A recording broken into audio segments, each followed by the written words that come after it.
A warm welcome, esteemed viewers, to this program of Vegetarian Elite. Today, we are featuring Grant Aleksander, a U.S. actor whose brimming talent has led to nominations for 3 Daytime Emmy Awards and 7 Soap Opera Digest Awards, one of which he won in 1999. Grant has garnered critical acclaim, especially for his leading role as Philip Spaulding for 3 decades in the daytime television drama Guiding Light. The well-known series is credited by the Guinness Book of World Records as the longest-running soap opera in television history. In addition to being among the finest actors, Grant is also a spiritual person who cherishes the lives of all beings. For me, it always came down to, if I had the choice to kill an animal for food or eat something else instead, I would always eat something else instead. My wish isn't so much for the 4-legged animals, it's more for the 2-legged animals. Find a way to look at ourselves as human beings as a part of something. Animals have that ability to just love freely and openly, asking nothing in return.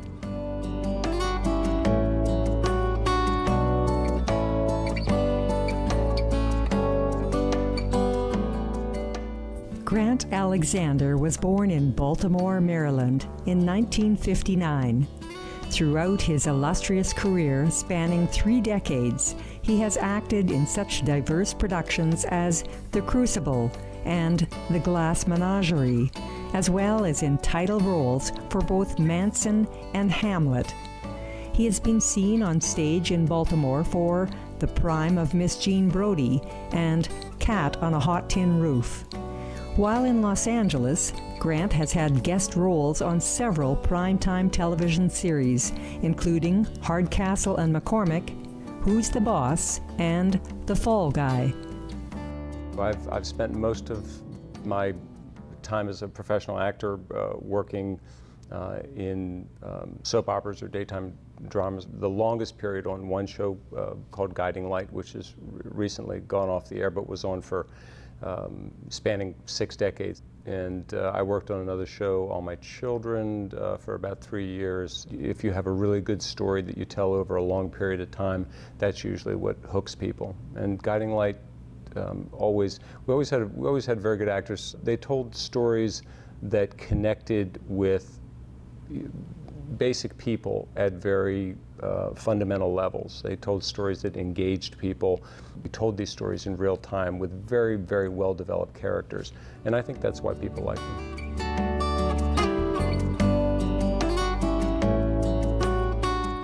The versatile actor has also been in a number of films, such as the comedy The Big Bad Swim and Tough Guys, with legendary Hollywood icons Burt Lancaster and Kirk Douglas. Making movies is vastly different from doing most television work. Doing nighttime television is similar to, it's shot in the same style as film, and there's more time. When you work sort of in the trenches of TV, particularly if you're doing 3-camera video, there's no time. You get a script in your hand and you learn it overnight, and you generally only get 1 or maybe 2 takes to get it out. So you have to really make your choices quickly. You have to have a good memory. When you work in TV, you are geared to do your best work right away. Making movies is wonderful from the standpoint that you've got this script that someone took a lot of time to craft. So a lot of the problems that you'll find in working in TV at all its levels, you don't find working on a film.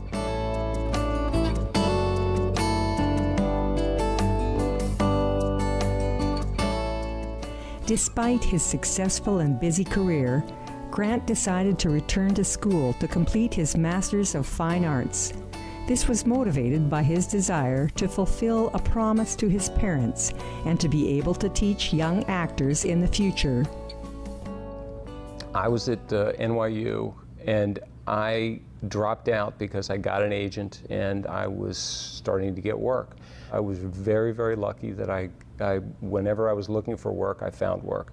But my parents were very unhappy that I dropped out in my junior year. I promised them that I would eventually do it, and after our show went off the air, I had the time to be able to get back to it. Some of my most favorite times working on the soaps were when you would have the newest group of young kids that would come on, and you'd stand back and watch them start trying to figure out what was happening, and then you'd blink and all of a sudden they were incredible.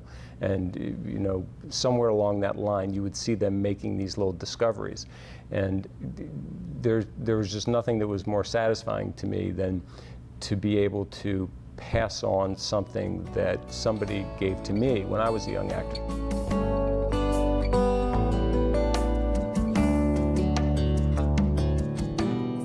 Aside from being known as a dedicated actor, Mr. Grant Aleksander is thoroughly respected for his compassion for animals. The longtime vegetarian is an active supporter and campaigner for several worldwide animal welfare organizations, including People for the Ethical Treatment of Animals, or PETA, and the Humane Society of the United States. Along with his wife, Sherry Ramsey, an attorney and vegetarian, they work tirelessly for the welfare of ill-treated and abandoned animals. As humble as he is talented, Grant credits the work they do together to his wonderful wife. My wife does all the heavy lifting in terms of the real animal work in the family. She's an attorney with the Humane Society, and she's in charge of cruelty prosecutions, which is a horrible job, which the subject matter that she deals with all the time. She has to watch videos of people doing horrible things to animals, and people call her from all over the United States when they come across a case of animal cruelty. So they're never good calls. She's got this enormous heart, but she has found a way of compartmentalizing the aspects of what happens in these cases so that she can figure out what law is in place to prosecute people for these crimes. She finds ways to use laws that are on the books to make people pay for doing horrible things to animals. And not only that, she goes around the country and she trains prosecutors and she trains judges about laws, because they vary state to state. But she's an expert in state law and in federal law and how to apply it. I've loved animals my whole life. I always had dogs when I was a kid. My dog, would just give me unconditional love, and it's the only real source of unconditional love that you get on the planet because they're so pure. We have a lot of rescue animals, and taking care of them takes a lot of time and a lot of love and a lot of effort. And the worst part of it is when you have a lot of animals, losing them frequently. That's the most difficult part. But they give so much love and so much joy. We rescue animals when we find them in the road. If I have a second to think about my life before I die, it'll be one of the few things I know I'll be really proud of.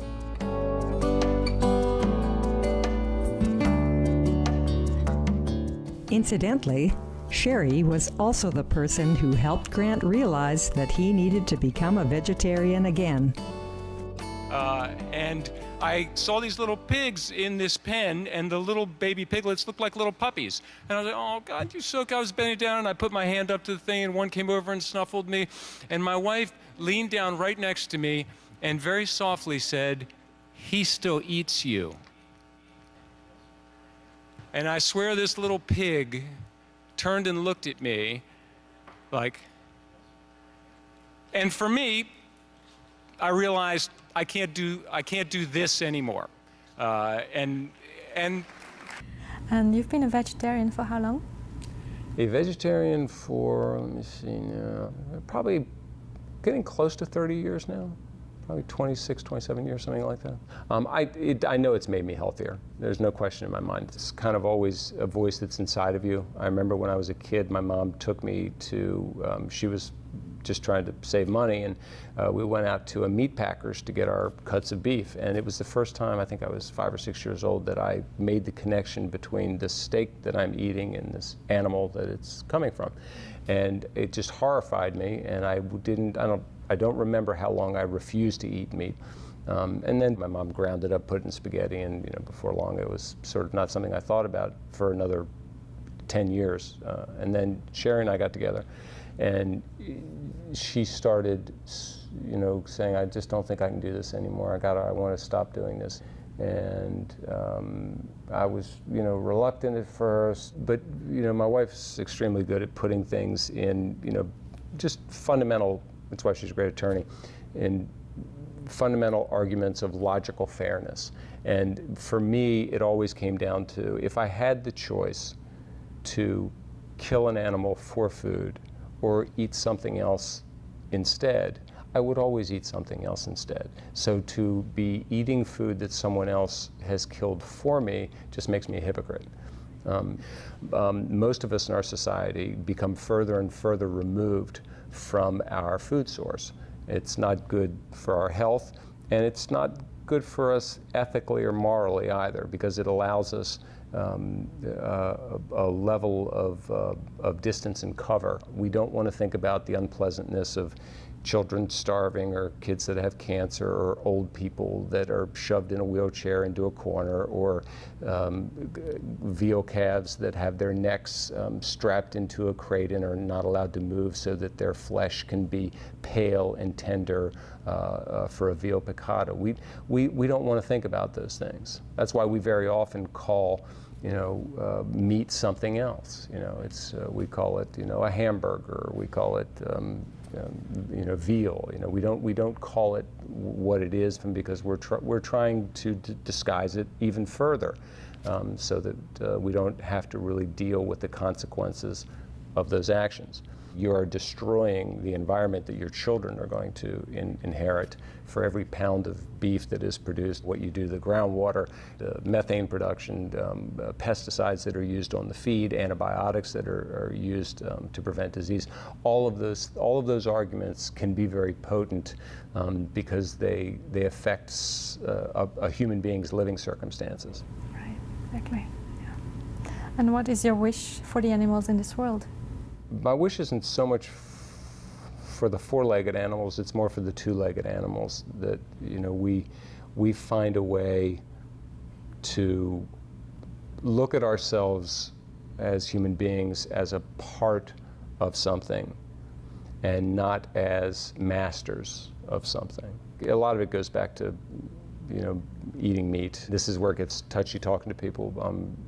Because as long as you're killing animals for food, it's very difficult to treat them humanely, because you're essentially saying that their life does not have a value that is worth preserving. Matt Scully wrote a great book, and here's a great example. Matt was a speechwriter for George Bush. Matt's a big animal guy, and he wrote this book called Dominion. It's a faith-based belief in his case that God has given us dominion over these creatures. And because we have dominion, it's incumbent upon us to treat them humanely.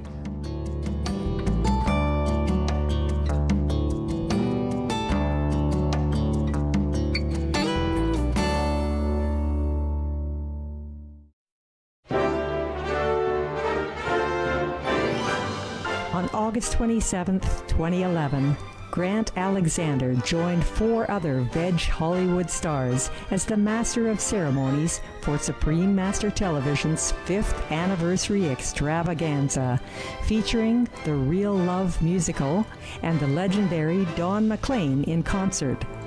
This grand event at the Pasadena Civic Auditorium featured Oscar, Grammy, Tony, and Emmy award-winning artists who came together in honor of Supreme Master Ching Hai's dedication to uplifting our world.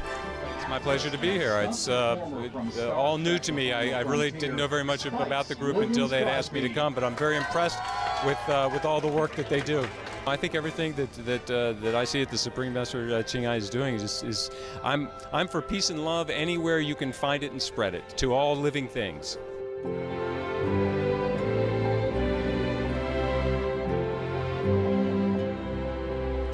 Hi, I'm Grant Alexander, and you're watching Supreme Master Television.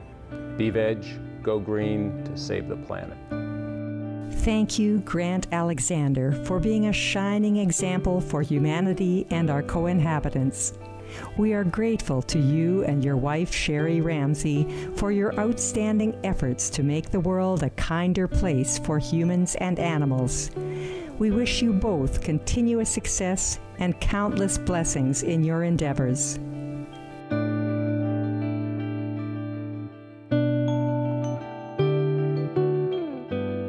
Gracious viewers, thank you for your presence today on Vegetarian Elite.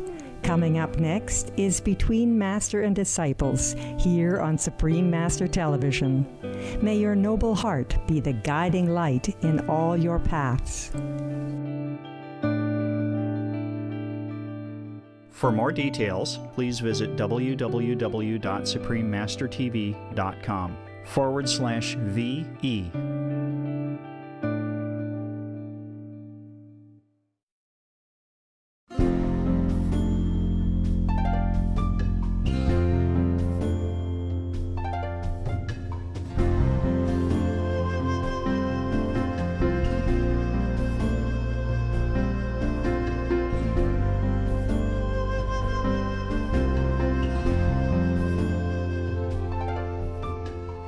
Hello sophisticated viewers, and welcome to Vegetarianism, the Noble Way of Living on Supreme Master Television.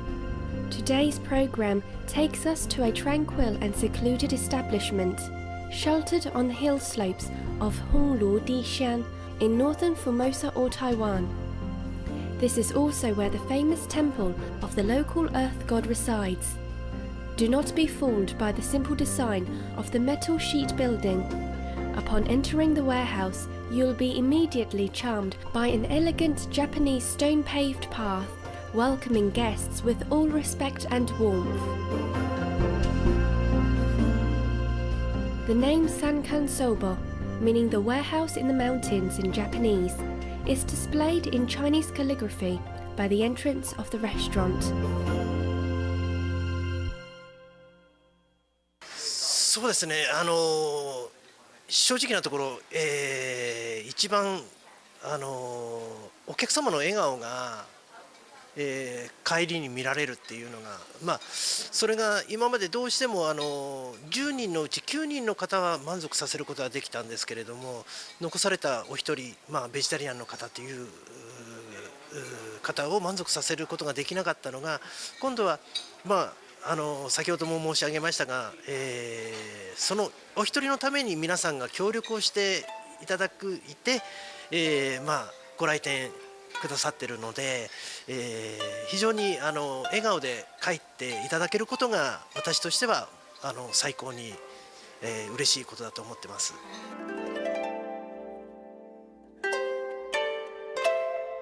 In addition to the peaceful Zen atmosphere inspired by the interior design, one of the most attractive features of this restaurant is its very unique and delicious vegan cuisine of traditional Hokkaido Japanese flavor.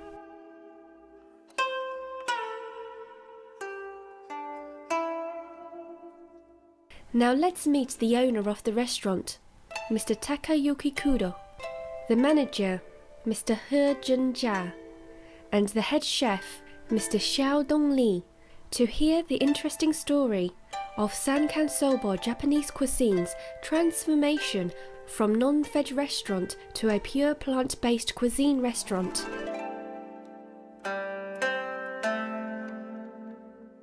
まず最初の質問ですが、三冠総合さんはベジタリアンのレストランへと方針を変えられましたが、その理由をお聞かせ願えますか？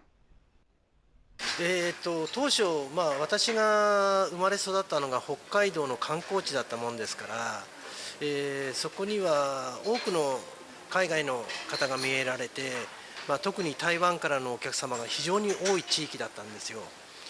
なんで、同じ北海道の料理を台湾に持ってきたら、まあ、わざわざ北海道に来なくても北海道の料理を食べていただけるんじゃないかと、そういう思いから三冠総合を開業させていただいたんですけれども、まあ、10人の家族10人のグループの方が来ていただいた時に1人2人のベジタリアンの方がいらっしゃいまして、その方々をまあ満足させることが私にはできなかったんですよね。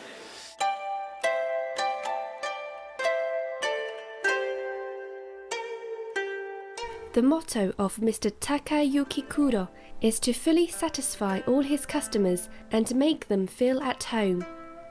Once, having not been able to meet the requests of a small group of vegetarian guests, Mr. Kuro felt very sorry and discontented because of it. But this fated incident proved to be the catalyst of the restaurant's transformation.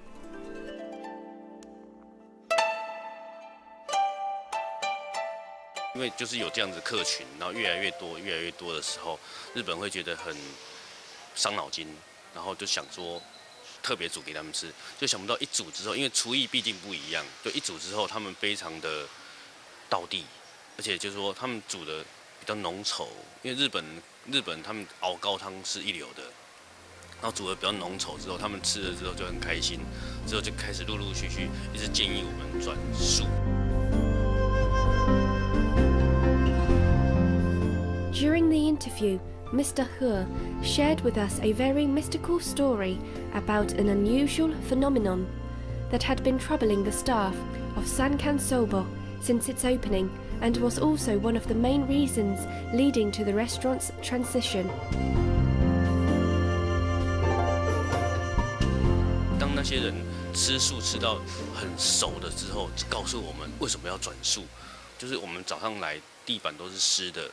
然后后来他们帮我们处理完之后就是干的，然后我们问说为什么会这样子，然后他们那几个那些就是有特异功能的人就说，那是因为他们两个日本人就是在北海道杀很多那个生物嘛，海底生物，可是就是因为他们两个杀了30几年，然后来到台湾，那可是跟台湾可能有缘分，可是日本是没有超度，那这些鱼虾蟹，他们来到台湾就需要人家帮忙，所以他们来这边吃素，顺便帮忙他们就是解脱这样子。之后就地板都是干的，然后干了之后，然后日本也看到，他也知道是错误的。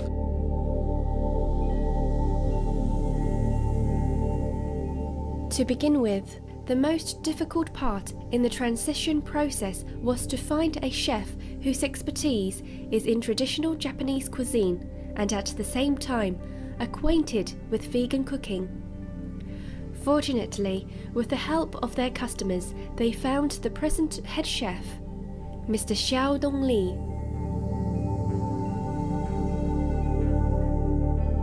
忽然间来了一位，就是也是同行的一个二厨，他就看到知道我们的故事之后，很愿意帮忙，之后就开始帮我们找日本料理的厨师。刚好现在找到那个现在的肖师傅，就是那个肖师傅，他们全家都吃素，只有他还在学习当中。可是他对于日本料理，他做了大概15年，他很乐于挑战这样子的事情。然后他也来到这个空间，稍微这样子看完之后，回去考虑了大概将近快要10天左右，那就说他来试试看。刚开始都做很平顺，菜都很平顺，客人都说你没有高低起伏落差，就不知道你要吃什么菜，然后就慢慢去探讨跟客人互动，就久而久之就知道原来是这样第一道要什么，第二道要这样。那您觉得由荤转成素这个菜好不好做？自从做素了之后，就莫名其妙的灵感会跑出来，就比方讲，原本想的跟做的就会，原本这样还比刚刚想的更好。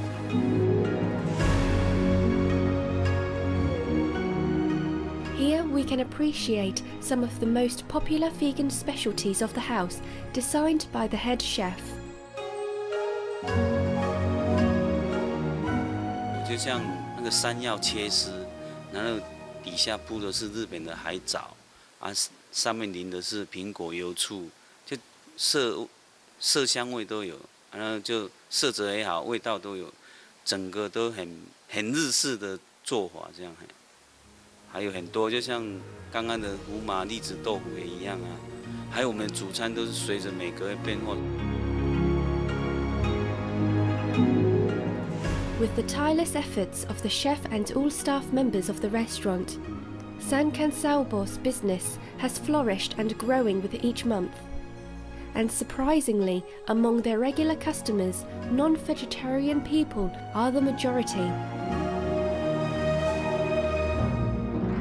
要吃才知道，比如说我们现在大部分80%左右的客人都是吃荤的客人。比如说我们有时候做到这样的成绩之后，对哈，会发现就是说，我们转素是转对了，因为不杀生嘛，养生而不杀生。比如说你这样子转素的过程当中，看到这么多吃荤的客人来吃素，哪怕是吃1天也好，吃了之后会觉得很开心很快乐。我们老板是有规定，我们员工餐都是素的，就是他们来这边的话都已经很习惯了，而且觉得好蛮好吃。我们料理长很贴心，他就是我们每个月要出去的菜色，都是要他们全部选举完。选举完之后，他们就吃到这些客人未来要吃的菜，就下个月要吃的菜，是就变成说把整个士气提升之外，就是说我觉得好吃，我才会介绍给客人。他们吃到最后已经习惯之外，还会去研究素要怎么做，会比较好。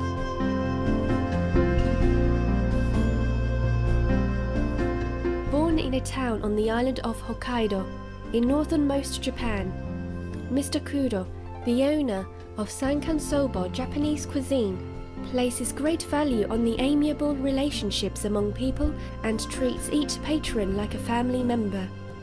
The positive feedback and appreciation of each customer is what encourages them in this noble career.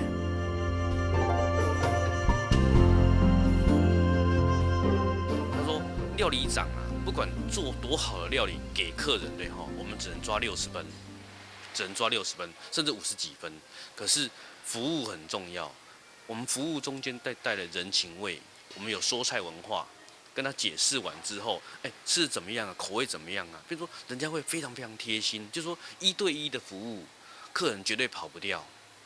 当然不敢保证100%，我们跟客人就是把他当作家人来看待，所以我们的客人来到这边说，那个我要找谁来，就是帮我服务，所以我们是指明的哦，我们是深入这样去抓住每个客人的味道。很多吃素的客人，大概70、80岁的客人，当我们做荤的时候，他付了钱，你吃到美味的东西，吃完之后是应该的。你能做好吃，本来就应该，我付那么多钱，本来就应该的。可是当他付了基本的1000块或是500多块，可他吃完之后，走到楼下，一个60、70岁的老爷爷也好，老奶奶也好，在你的面前，在吧台前面跟你90度鞠躬说，你们的手艺真的相当的棒，我很满意，我这一辈子没有吃过这样子美味的东西的时候，说真的，我们心啊是温暖的，完全是哇，那种之前的那种心酸全部都丢掉，然后我觉得说，很棒，真的很棒，那种动力是相当大的动力。比如说我当场我听了之后，我们觉得很心酸，也很感动。When we asked all members of Sankansoubo Japanese cuisine about their visions for the future and messages to our viewers, they replied. ただこれが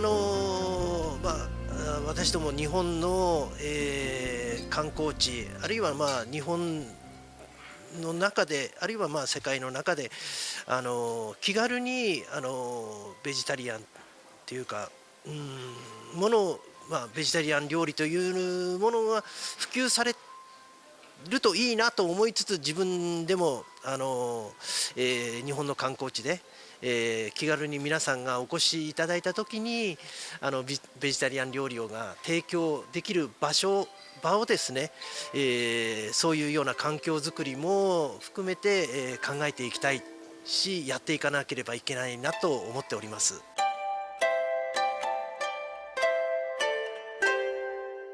吃素事实上是最主要是吃心，就是说素这种东西吃了之后对身体健康之外，比如说你的生活习惯还有一些观念可能会因为吃素而改变，所以我是希望说，吃素除了可以救地球之外，你的家人或者说你们的这个环境都会一起跟着改变。希望大家赶快秉持着吃素的精神，赶快继续的持续下去。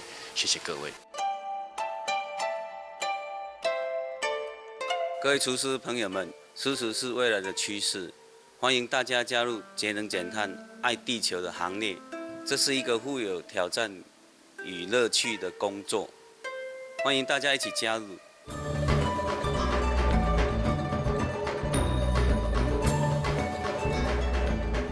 Sankansoubo Japanese cuisine. We are both touched and elated by your miraculous story that inspired your transition to becoming a vegan restaurant. May your dedication to offer wholesome and delectable plant-based cuisine while preserving the beautiful essence of Hokkaido culinary traditions be blessed by heaven. We wish you much luck and fortune on your conscientious path.